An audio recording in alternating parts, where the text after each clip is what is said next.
Hello friends, आप सभी का हमारे चैनल पर स्वागत है। मैं आप सभी को आलिफ लैला अरबियन नाइट्स की कहानियाँ सुना रहा हूँ। आज की कहानी है अली बाबा और 40 चोर। अगली रात को मलिका शहरजाद ने नई कहानी शुरू करते हुए कहा कि फारस देश में कासिम और अली बाबा नाम के दो भाई रहते थे। उन्हें पैतृक संपत्ति थोड़ी ही मिली थी, किंतु कासिम का विवाह एक धनी मानी व्यक्ति की पुत्री से हुआ था। उसे अपने ससुर के मरने पर उसकी बड़ी दुकान उत्तराधिकार में मिली और ज़मीन में गड़ा धन भी, इसलिए वह बड़ा समृद्ध व्यापारी बन गया। अली बाबा की पत्नी निर्धन व्यक्ति की पुत्री थी, इसलिए वह बेचारा गरीब ही रहा। वह अपने 3 गधे लेकर रोजाना जंगल में जाता और वहाँ लकड़ियाँ काट कर गधों पर लादकर शहर लाता और उन्हें बेचकर पेट पालता। एक दिन अली बाबा ने जंगल में जाकर लकड़ियाँ काटी और उन्हें गधों पर लादा। वह उन्हें हाँक कर नगर की ओर आने ही वाला था कि एक ओर से उड़ती हुई धूल को देखकर ठिठक गया। कुछ देर में उसे उस धूल के अंदर से सवार आते हुए दिखाई दिए। वह उनको देखकर घबरा गया। वह समझ गया कि यह लुटेरे हैं और मेरे पास कुछ नहीं है, तो वे मुझे मारकर मेरे गधों को ही ले जाएंगे।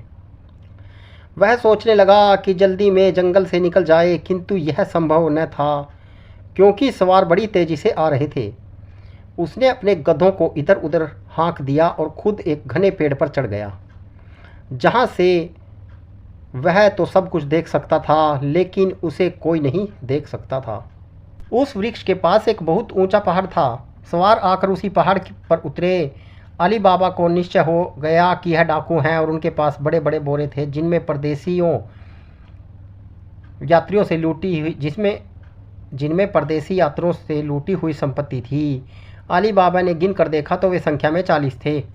घोड़ों से उतरकर उन्होंने उनकी लगामें उतार दी और सोने चांदी की भरी बोरियां उतार ली। फिर उनके सरदार ने पहाड़ की चट्टान के पास जाकर कहा, खुल जा समसम। समसम अरबी में तिल को कहते हैं। सरदार ने यह कहते ही खड़ी चट्टान में एक द्वार खुल गया। सरदार उसके 39 साथी उस दरवाजे में से होकर अंदर गए। उनके अंदर जाने पर वह द्वार बंद हो गया और चट्टान जैसी की तैसी लगने लगी। अली बाबा ने एक बार सोचा कि पेड़ से उतरे और सारी लगाम में एक घोड़े पर लाद कर उस पर चढ़कर भाग जाए, ताकि वे उसका पीछा न कर सकें। किंतु डर था कि इस अवधि में वे निकल आए तो उसे मार ही डालेंगे। उसका सोचना ठीक था, क्योंकि थोड़ी ही देर में दरवाज़ा खुला और सारे लुटेरे बाहर आ गए।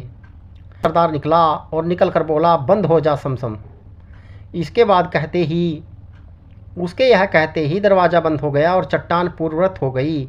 इसके बाद इन लुटेरों ने अपने अपने घोड़ों पर जीन कसी और लगाम में लगाई और खाली बोरियां लेकर जिधर की ओर से आए थे उधर की ओर ही चले गए। स्पष्ट था कि वे एक दूसरी बार डाका मारने जा रहे थे। कुछ ही देर में वे नज़रों से गायब हो गए और उनके घोड़ों के सुमों से उड़ी हुई धूल भी बैठ गई।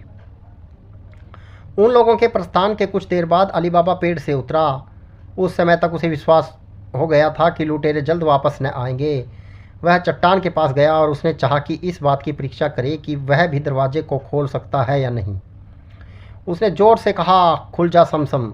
उसके यह कहते ही चट्टान में दरवाज़ा खुल गया। वह अंदर गया तो उसने देखा कि गुफा बहुत लंबी चौड़ी और साफ़ सुथरी है। उसे यह देखकर बड़ा ताज्जुब हुआ कि पहाड़ खोदकर कैसे इतनी लंबी चौड़ी जगह निकाली गई।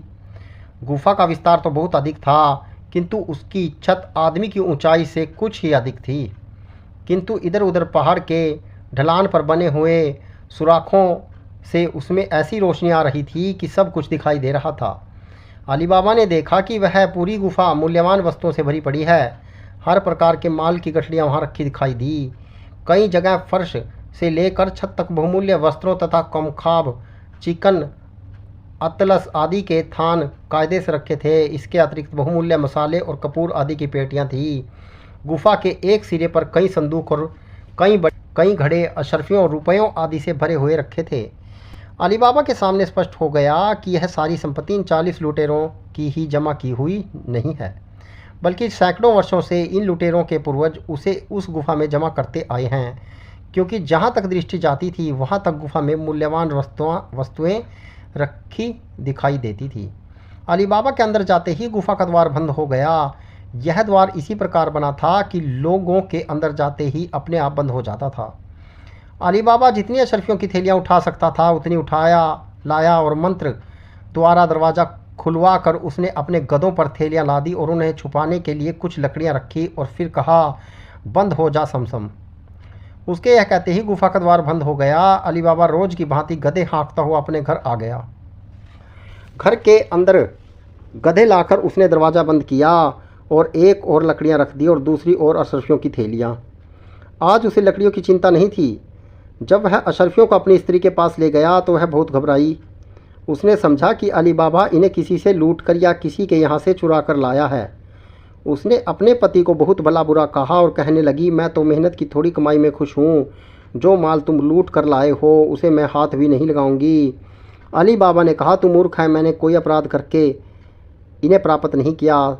तुम पूरा हाल सुनोगी तो मैं तो इस ईश्वरीय देन पर प्रसन्न होंगी। यह कहकर उसने सारी कहानी सुनाकर अपनी पत्नी को संतुष्ट कर दिया।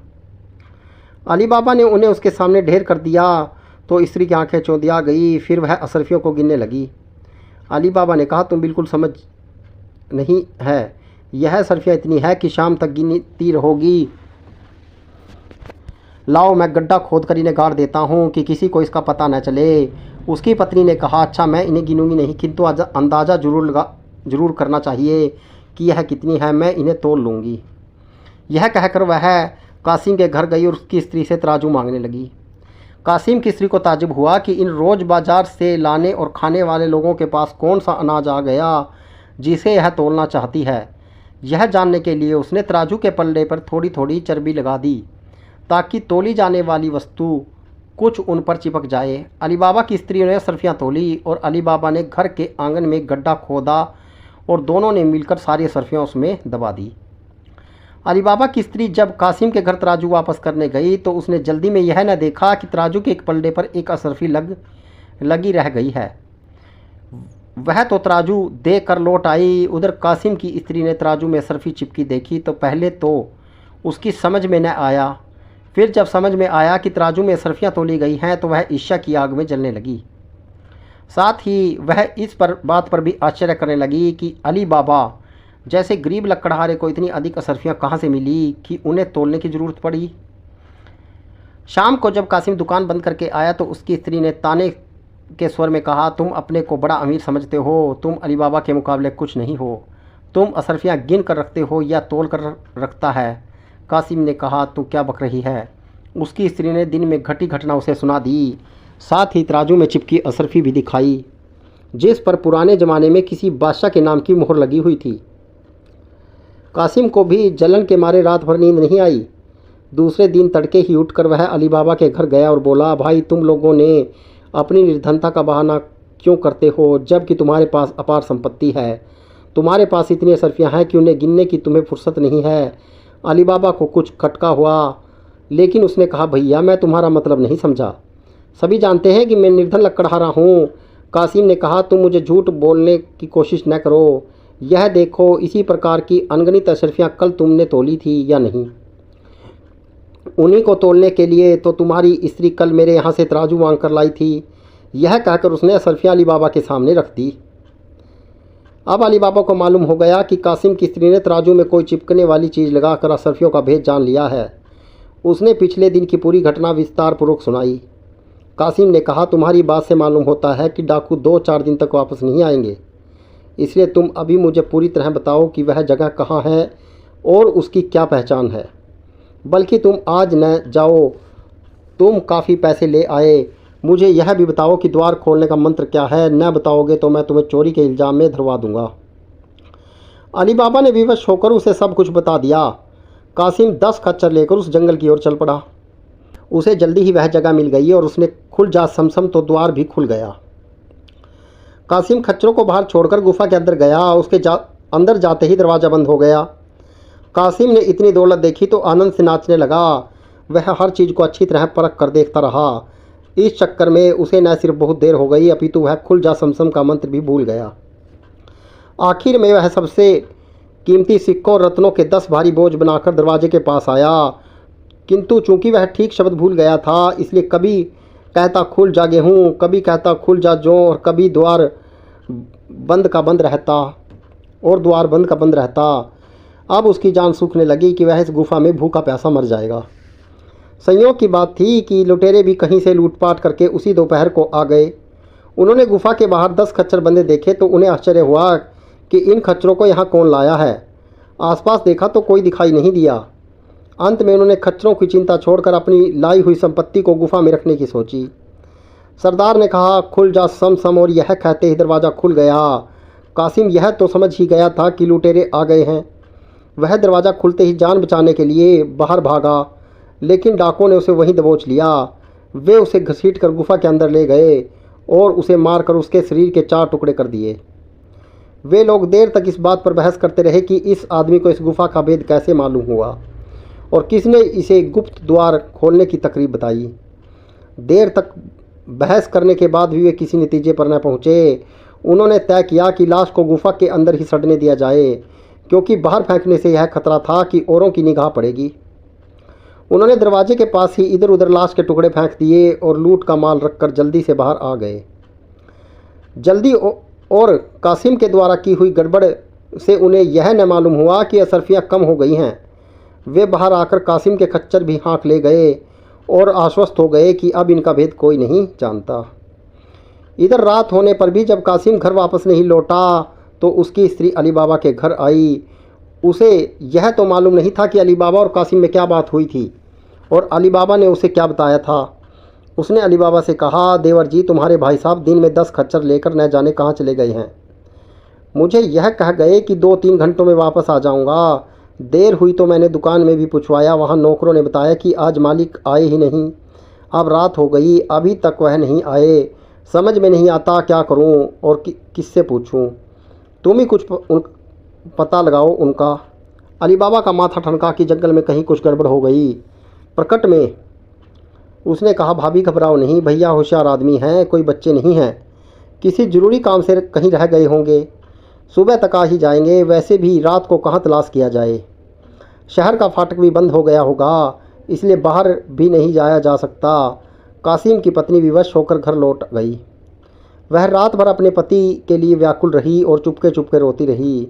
उसे आवाज़ इसलिए दबानी पड़ी कि उसे के पति के गायब हो जाने में किसी रहस्य का आभास हो गया था और वह यह नहीं चाहती थी कि इस बात का पता पड़ोसियों को चले। वह बार बार स्वयं को धिक्कारती थी कि उसे अली बाबा के भाग्य से क्यों ईर्ष्या हुई और क्यों उसने अपने पति को उकसाया। अब ना जाने वह किस मुसीबत में पड़ा हो। सुबह वह फिर अली बाबा के पास आई और उसने कहा, तुम्हारे भाई अब तक नहीं लौटे, कुछ पता लगाओ। अली बाबा ने अपनी भावज को सांत्वना दी कर उसे घर भेजा और खुद अपने 3 गधे लेकर जंगल में गया और उसी गुफा के पास पहुंचा। उसे वहां अंदर की ओर से रिसा हुआ खून दिखाई दिया। बाहर 10 खच्चरों में से एक भी न था। उसे विश्वास हो गया कि कासिम के साथ बुरी बीती। उसने इधर उधर देख कर कहा, खुल जा समसम। दरवाज़ा खुल गया तो उसके अंदर जाते ही बंद हो गया। अंदर जाते ही अली बाबा चौंक पड़ा। दरवाजे के पास ही दोनों ओर कासिम के लाश के 2-2 टुकड़े पड़े थे। उसे समझते में देर न लगी कि कासिम के रहते ही डाकू वापस आ गए और उन्होंने उसे मार डाला और खच्चर भी ले गए। उसने वहीं से एक चादर उठाकर कासिम के शरीर के टुकड़ों की कटली बनाई, ढेर सारी और असरफियों की 2 बोरियों में भरी और मंत्र के द्वारा द्वार खोलकर बाहर आ गया। उसने गधे पर कासिम की लाश और बाकी पर 2 असरफियाँ लादी और उन्हें लकड़ियों में छिपाकर होशियारी से शहर में होता हुआ अपने घर आया। उसने असरफियों की बोरियां अपनी पत्नी को दी, किंतु कासिम का कुछ हाल उसे नहीं बताया और तीसरा गधा लेकर वह कासिम के घर पहुंचा। आवाज़ देने पर कासिम की दासी ने, जिसका नाम मर्जीना था और जो बहुत होशियार थी, दरवाज़ा खोला। अली बाबा ने गधा अंदर करके दरवाज़ा बंद कर दिया और मर्जीना को कासिम के बारे में बताया और कहा, समझ में नहीं आता इसकी मौत कैसे बताई जाए और इसके टुकड़े टुकड़े शरीर को कैसे दफन किया जाए।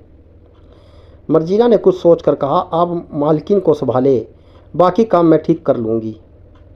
अली बाबा अपनी भावज के पास गया तो उसने कहा, क्या खबर लाए, भगवान सब भला करे, तुम्हारे चेहरे पर दुख दिखाई देता है। अली बाबा ने उसे कासिम की लाश के 4 टुकड़े उसके मिलने की बात बताई। वह चीख कर रोने लगी और अली बाबा ने उसे डांट कर कहा, क्या करती हो भाभी, भैया तो गए ही, क्या अब रो पीट कर तुम सारा भेद खोलना चाहती हो। लोगों को असलियत मालूम हुई तो हम सबकी जानों पर बन आएगी। या तो शहर कोतवाल हमारे धन के लालच में हम पर कासिम की हत्या का आरोप लगाकर फांसी दे देगा, या डाकुओं को पता चला तो वे आकर हमें मार डालेंगे। कासिम की स्त्री ने कहा, मैं कहाँ जाऊंगी, क्या करूंगी, मेरा तो कोई लड़का भी नहीं जो दुकान संभाले। अली बाबा बोला, बाद में सब ठीक हो जाएगा, मैं तुमसे विवाह कर लूँगा। मेरी स्त्री सुशील है, वह तुमसे झगड़ा ना करेगी। पहले भैया के दफन का प्रबंध तो कर लें। कासिम की स्त्री चुपचाप आंसू बहाने लगी। उधर मर्जीना पहले एक आतर की दुकान पर गई और उसे मरणासन रोगी को दी जाने वाली दवा मांगी। आतर ने पूछा कि ऐसा बीमार कौन है। उसने कहा कि मेरे मालिक की दशा बहुत खराब है।